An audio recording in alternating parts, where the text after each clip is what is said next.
आता चाकणकरांना तातडीने तात्काळ अटक केली पाहिजे। महाराष्ट्रातील माता भगिनींवर जो अन्याय अत्याचार बलात्कार झाले त्याला कारणीभूत राज्य महिला आयोगाच्या चाकणकर आहेत। चाकणकरांचा राजीनामा बोंदू प्रकरणात कॅप्टन अशोक खरातमध्ये घेतलेला आहे। माननीय मुख्यमंत्र्यांनी तो राजीनामा घेतल्याबद्दल आम्ही त्यांचे आभारी आहोत। आता चाकणकरांना तातडीने तात्काळ अटक केली पाहिजे आणि या सेक्स स्कॅन्डलच्या शेवटच्या धाग्यापर्यंत पोहोचून या सर्वांना शिक्षा होण्यासाठी जी एसआयटी स्थापन केलेली आहे, जे व्हिडिओ जे फोटो आहेत सगळ्यांची चौकशी होणं गरजेचं आहे। परंतु चाकणकरांना आरोपी करून आरोपी करून तातडीने अटक करणं गरजेचं आहे। असं जरी असलं तरी काँग्रेसचे पुण्याचे जे शहराध्यक्ष आहेत त्यांनी मात्र त्यांचं समर्थन केलं। त्यांचं म्हणणं आहे की राजकीयदृष्ट्या त्यांना त्रास दिला जातो। त्यांच्याच पक्षातल्या अतुल लोंढेजी यांनी सांगितलं अरविंद शिंदेचं हे वैयक्तिक मत आहे। मग आता अरविंद शिंदेंना का वाटतं ते तुम्ही त्यांना विचारावं। बहुतेक अरविंद शिंदेंना मला वाटतं बंधू बाबाकडं ताईंच्या माध्यमातून जायचं असेल म्हणून चुकीचं वक्तव्य केलंय का काय मला माहित नाही। परंतु त्यांनी कुणाची बाजू घ्यावी हा त्यांचा आणि त्यांच्या पक्षाचा विषय आहे। महाराष्ट्रातील माता भगिनींवर जो अन्याय अत्याचार बलात्कार झाले त्याला कारणीभूत राज्य महिला आयोगाच्या चाकणकर आहेत। त्याच्यामुळे त्यांना तातडीने अटक, त्यांचा राजीनामा घेणं पहिलं होतं, त्याच्याशिवाय पोलीस चौकशी करू शकत नव्हते आणि आता तातडीने त्यांना अटक झाली पाहिजे। ताई, महिला आयोगाच्या अध्यक्षपदाचा राजीनामा झालाय परंतु राष्ट्रवादीच्या प्रदेशाध्यक्ष महिला प्रदेशाध्यक्ष पद त्यांच्याकडे आहे, त्या राजीनाम्याची तुम्ही मागणी करताय? माननीय राष्ट्रीय अध्यक्ष आणि माननीय राज्याच्या पहिल्या उपमुख्यमंत्री सुनेत्रा वहिनी याचा निर्णय लवकरच घेतील। कारण का या सगळ्या प्रकरणामुळे पक्षाची बदनामी होतीये, सरकारची बदनामी झाली म्हणून माननीय मुख्यमंत्री जे राज्याचे प्रमुख आहेत त्यांनी तातडीने महिला आयोगाला राजीनामा द्यायला सांगितला। आता पक्षाची बदनामी होऊ नये म्हणून पक्षाच्या सुद्धा अध्यक्षा त्यांचा राजीनामा घेतील आणि तशी मागणी सगळ्या पदाधिकाऱ्यांची सुद्धा आहे। तुम्ही सातत्याने 3-4 दिवस त्यांच्यावर आरोप करताय, याच आरोपांवरती त्यांनी म्हणाले की तुम्हाला देखील आता नोटिसा पाठवणार आहेत। कसले आरोप केले? मी बलात्कार करायला लावला बंधू बाबाला, तुमच्या गुरु माऊलीला मी करायला लावला? कसले आरोप केले मला तुम्ही पहिल्यांदा पत्रकार बंधूंनी सांगा। मी काय आरोप केले? ज्या महिलेवर बलात्कार केला तिने FIR केली, ज्या महिलेच्या बेंबीत बोट घातलं तिने तक्रार केली, ज्या महिलेला मूत्र पाजलं तिने तक्रार केली। मी आरोप केले नाहीयेत। मी यांच्या गुरु माऊलीनी बंधू बाबांनी ज्या महिलेचं शोषण केलेलं आहे त्या पदावर यांनी पदाचा गैरवापर करून बंधू बाबाला मदत केली ते मी तुमच्या जगासमोर आणलेलं आहे, ते मी कोर्टासमोर आणणार आहे। आणि पाठवा, तुम्ही कुठल्या नोटीस पाठवायच्यात ते पाठवा, विथ पुरावे तिथं तुमचे देणार की तुमचे काय संबंध होते आणि काय नव्हते ते। कुणाला धमक्या देता या पोकळ? अशीच धमकी त्यांनी त्या खबरदार पुढारीवाल्याला दिली की ज्यांनी या बंधू बाबाचा भांडाफोड केला होता, त्याच वेळी यांनी कारवाई केली असती तर आज एवढ्या महिला अत्याचाराला बळी पडल्या असत्या का? मी कारवाई करणार आहे? अक्कल आहे का डोक्याचा भाग? कीड लागलेली आयोगाची अध्यक्षा। चाकणकरांचं सुद्धा म्हणालेलं आहे काल राजीनामा दिल्यानंतर त्यांचं असं म्हणणं होतं की हे जे फोटोज आहेत ते 5 वर्षांपूर्वीचे आहेत, त्यानंतर त्या बाबाने काय केलं ते मला माहिती नाही, ते त्याचं वैयक्तिक आयुष्य होतं। बरोबर। आता तुम्हीच प्रश्न विचारला, 2016 पासून त्यांची ती गुरु माऊली आहे, 2016 पासून छत्री धरतात, पाय धरतात, अजून काय केक खायला घालतात। आम्हाला अडचण नाही। परंतु वर्षापूर्वी पुन्हा सांगते, जेव्हा या बंधू बाबाचा भांडाफोड झाला तेव्हा त्यांनी त्याच्यावर कारवाई का नाही केली? तेव्हा तर तुम्ही आयोगाच्या पदावर होतात, तुम्ही पोलिसांना का नाही सांगितलं की याची चौकशी करून तातडीने अहवाल तुम्हाला द्यायला? त्यांना या सगळ्या गोष्टीची माहिती होती की त्यांचा गुरु माऊली बोंद्या बाबा हा महिलांच्या शरीराशी खेळतोय, विकृत चाळे करतोय, त्यांना शारीरिक शोषण करतोय, लैंगिक अत्याचार करतोय, हे माहिती असून सुद्धा राज्य महिला आयोगाच्या अध्यक्षा यांनी मूग गिळून बसल्या होत्या आणि पीडिताची बाजू न घेता त्यांनी या बंधू बाबाच्या बाजूने पोलिसांना सुद्धा पत्र दिलेली आहेत, गुन्ह्याचा तपास होऊ नये म्हणून दबाव टाकलेला आहे। आता त्याच्या पुढचा अजून विषय सांगते, जो व्हिडिओ व्हायरल होतोय ज्याच्यात त्यांच्या गुरु माऊली बंधू बाबाचा आणि त्या बाईचा काम क्रीडेचा जो काही प्रकार त्या व्हिडिओत चालू आहे, ती महिला शिर्डी पोलीस स्टेशनला जाते की माझा व्हिडिओ हा व्हायरल होतोय, तो व्हिडिओ व्हायरल करणाऱ्या पोराला आणा आणि मारा.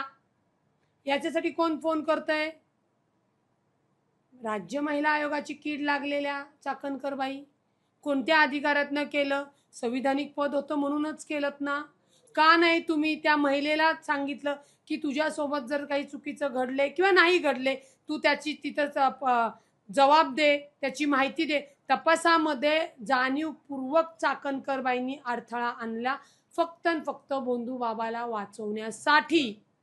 त्याच्यामुळे त्यांनी नैतिकतेच्या, कायद्याच्या तर त्यांना बुद्धीच नाहीये, त्यामुळे बोलूच नाहीये. आणि त्यांनी जे काही स्टेटमेंट केले त्याच्यावर तुम्हीही पत्रकार प्रश्न विचारतात. तुमचं तरी शिक्षण झालंय का नाही, मला असं विचारावं असं वाटतं. कोणती बदनामी? तुम्हीच झाल्यात उघड्या, तुम्हीच बंधू बाबाला मदत करताय आणि आमची कुठली बदनामी केली? आणि त्यातनं करायचं तर पाठवा नोटीस. आम्हीही बघतो कोर्टामध्ये दूध का दुधावर पाणी का पाणी. आणि त्यांनी जे सांगितलं की हा फोटो तो फोटो, द्या ना कोर्टामध्ये, होऊ द्या ना. तुमचा अनामिका कापलेलं जे काही फोटो आहे तो आमच्याकडं अचानक तर नाही आला. बर, तो फोटो नाही आला तर अनेक लोकांचे फोटो पोलिसांनी घेतलेले, त्या फोटोला तुम्ही काय करणार आहात? हीच भीती आम्हाला होती की त्या पदावर राहिल्या असत्या तर त्यांनी निश्चित हे सगळे पुरावे नष्ट केले असते. आणखी त्याचा फोटो होता समोर होता अनामिका कापलेला. हो, आमचेच प्रांत अध्यक्ष सुनील तटकरे साहेबांचा. मग मी तेच म्हणते ना, आता काय ही बोटं आम्ही कापायला लावली का?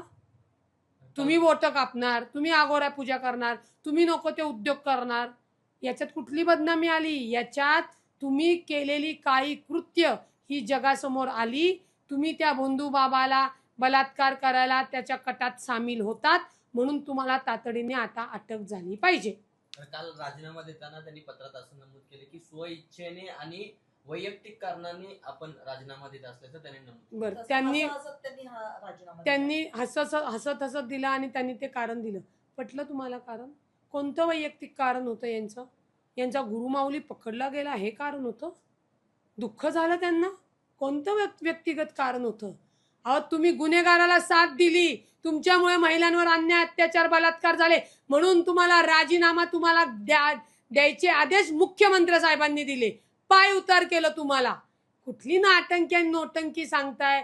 तो बाबा बसलाय आतमध्ये जो तुम्हाला सांगणार होता की जा तिथं आणि हे कर, हे तुझं काम होईल. गेले ते दिवस ताई. ओ कीड लागलेल्या ताई, गेले दिवस. आता या, तुम्हाला फिरू देणार नाही महाराष्ट्रामध्ये.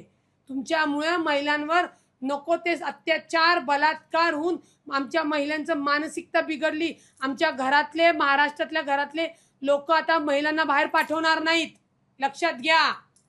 काल राजीनामा दिल्यापासून एका सक्षम महिलेची राज्य महिला आयोगाच्या अध्यक्षपदी निवड व्हावी अशी मागणी होते. त्यामध्ये तुमचं देखील नाव येतंय. पक्षाने संधी दिली तर तुमची भूमिका काय असणार आहे? आधी मला या बंधू बाबाच्या सगळं रॅकेट पकडून द्यायचंय, त्या गुन्हेगारांना शिक्षा द्यायची. राज्य महिला आयोगावर माननीय वहिनींना, कारण का ते खातराष्ट्र, ज्यांना द्यायचंय, जी योग्य असेल ती द्या, जिला कायद्याचं ज्ञान आहे, जी संवेदशील आहे. आणि कुठलीही पदाधिकारी कुठल्याही पदावर गेल्यानंतर तिने त्या जो विभाग तिच्याकडे दिलाय, जो मंत्रिपदाचा भाग संविधानिक पदाचा भाग दिलाय, त्या चौकटीत राहून महिलांना आधार, सक्षमता, सुरक्षा देणारी व्यक्ती द्यावी. जी कोणी होईल त्यांना शुभेच्छा आहे. आणि त्यांनी कीड लागलेल्या चाकणकर सारखं अजिबात कामकाज करू नये अशी ती ज्या पदावर ज्या कोणी येतील त्यांनाच तशा शुभेच्छा देते. नाही, राज्य महिला आयोगावर मी का नाही जाणार? कारण का मी राज्य महिला आयोगाचं काम काय आहे?